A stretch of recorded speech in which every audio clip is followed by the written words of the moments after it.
Hello, this is Adam Smidgall, also known as the Amazing Adam, here to show you today how to make a paper puppet, something I think that you could use to speak to children. You could do it in schools, churches, wherever it works out.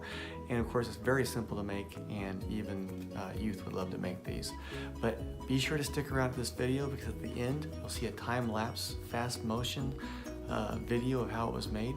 But for now, we're gonna show you a top-down version of just how to work the paper, and you'll find it's very simple, and I think you could use these to do a lot of great things. That's right. So have fun.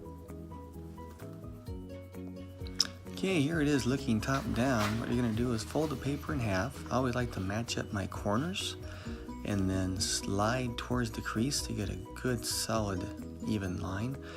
And then you'll take one side of the folded half and fold it over to the crease side. Again, lining up your corners, and then push the paper towards the crease so the corners stay lined up. Repeat that on the other side, and you will have an accordion fold that you'll then work from to create the puppet shape. Once you got those corners lined up, push back towards the crease, and you can open it up and see what that looks like.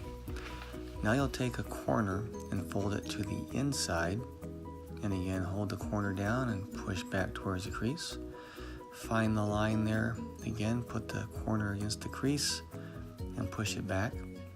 You'll repeat that with the inside corners. Just choose one side to fold over towards, so you'll have again the triangle shapes that you'll need. Lining up those corners and again pushing back towards the crease, and you should have it where it can line up quite well. Do the last side, and again creating that crease, folding the corner towards the crease. And once you have that done, all three lines or parts of the pages should line up, and you can open that up and have either a boat or a hat.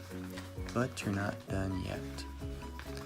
What we need now to do is to create the lips, which will create kind of a little bit more of a solid, rigid shape to the puppet, allowing the mouth to close with more of a snap. What I'm doing now is lining up the corners on the sides to find the exact center of the puppet shape, so I have a place to create one last tear. If you notice on the two outside edges, I made a tiny tear, and now in the middle I'm making a tiny tear. So I've created 4 segments that will now fold down as lips. So now you just find where they fold and create those creases, and they should line up, and do your best to do so. You have a straight line. Do that on the opposite side, and lining up against the other side that you just folded. So now you'll have the 4 lips that when you open the puppet, you will find it creates more of an exact place for it to fold. And now if you push the puppet so it has a shape where it's open on all the insides, it'll kind of snap. That's kind of a nice thing. Once you got that done, you can color it, make any sort of designs you'd like.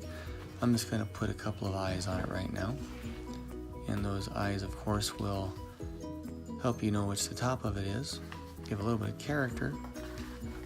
And then after I draw the eyes, I'll just take the marker and blacken the inside of the lips to create a bit more definition. But there you have it. That's pretty much the puppet shape. You can play with that. You can try to fold the inside corners to the outside to see what that does. Experiment with it. It is kind of a fun shape, but little kids love it. You can create your own character voices and have fun.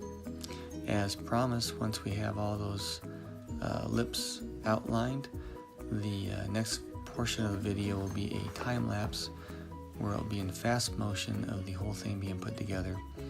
But feel free to rewatch this to see if you missed anything, and please check back to my page, like, share, subscribe.